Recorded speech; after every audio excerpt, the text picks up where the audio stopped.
So what are we doing with these two today on this Mazda? Okay, so today we've got the Mazda 3 Sport Nav. We've got this I-Stop flashing logo, which means the I-Stop isn't working for the start-stop. And we've got a battery warning light. So if I go into applications, vehicle status, and we can see that we've got a warning error. Under there, warning guidance, which will tell you what's going on. So I can already see I-Stop system malfunction and battery management system. So first thing to check, we want to go under the bonnet and check the battery. This car is a 2018 car, so it's probably due for a new battery now. So we can quickly check that, see if the terminals are corroded and see if it needs replacing. Also, you can tell when the car starts that it's got a weak battery. So if I turn it back off and back on again, you can already see the interior light and the instrument cluster was flashing as it's a weak battery. So let's go get that changed. I've got a new one just outside. Okay, so underneath here we can pop the bonnet with this little latch. Don't have to do it twice like on a BMW. Go onto the inside. There's a little latch that you've got to do. So it'll be there, and it'll pop the bonnet. This is your battery on the right hand side of the engine. So you've got a positive terminal and a negative terminal. You'll take the negative terminal off first, remove the positive, make sure they don't touch any other parts of the car because you don't want to short anything. It does look relatively new, but I think there's a level indicator on the side or on the top, which will tell us if it's out. And there should be a date on it as well. We want to replace them every 7 years. But we've got a nice new Bosch one we'll be putting in. Look at these plugs, there you go. Same on the other side. Nice. So we've got our terminal spanner. Taking these off first. So you only need to loosen these a little bit until the little hook at the bottom comes out. You can see, just need to unhook that now it's loose from that little hole. Take that out there. Sideways, same on the other side. Just unscrewing that. Taking that off. See, popped out. So we can take this off. So now we remove the negative terminal first. Take this off. Cool, so that's that. Don't want it touching anything else. Cool. And then take this one off. 10mm again. These are both 10mm bolts for the terminal connectors. Take this one off. They only need loosening. These, so you can wiggle it around. And we can take the battery out. It should just wiggle off. There you go. Hopefully now means we can take the battery out, but it's got no handles on it. Oh, it's gonna be a pain. Okay, so I'm just gonna take this heat shield off first. Engine's nice and cool anyway, and we're just replacing the battery. So there we go. That's the old one.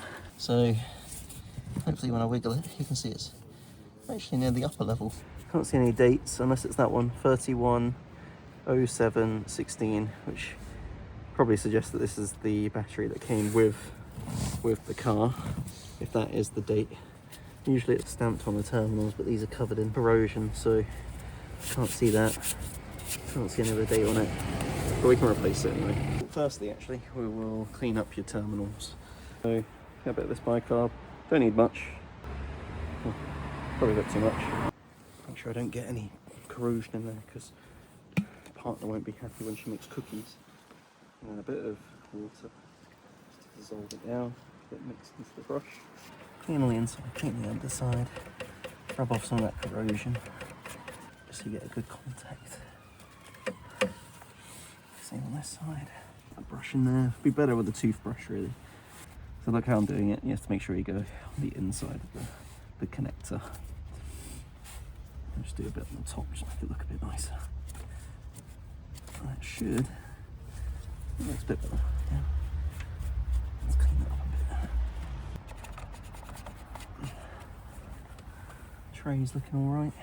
Okay, let's get this new battery. That's it in. Let's put the heat shield on. That's good. So, remember we're doing positive first. That goes on. Let's tighten up a tiny bit. With a 10 again. Get that all nice and tight for you. See, it's much cleaner now. Hopefully this will sort out your I-Stop warning. We'll give this a bit of a wiggle, make sure it doesn't move, and then we'll put the negative on. That's not going anywhere. And then negative. So This is going to power up the car. There you go. Saw a little spark. That's good. Push it on. Power's flowing. Tighten this bad boy up. Now I would put some battery grease on normally, but we haven't got any. So just going to have to live without for now. And then we can go and get some afterwards. So tighten this up. Just want to give it a wiggle. Make sure it's not moving. Again, you want this to be hand tight. Don't do it too tight. So if you break this connector, you'll be replacing those, which is a heck of a job. So now, got this bracket we're putting back on. You can see how that's hooked underneath that plastic bit at the bottom. And then we can screw this on the top. Right, it's good. So if you look down there, you can see that that goes underneath the plastic. Okay, so we've just started up the Mazda 3. We no longer have the iStop flashing, no longer the warning triangle. And when we go into the application on the infotainment, vehicle status monitor, warning guides, we don't have any. So you can see no warnings found. So this battery replacement was good, and it started up really nicely. No flickering of the lights. That was a successful battery replacement. Like and subscribe for more content.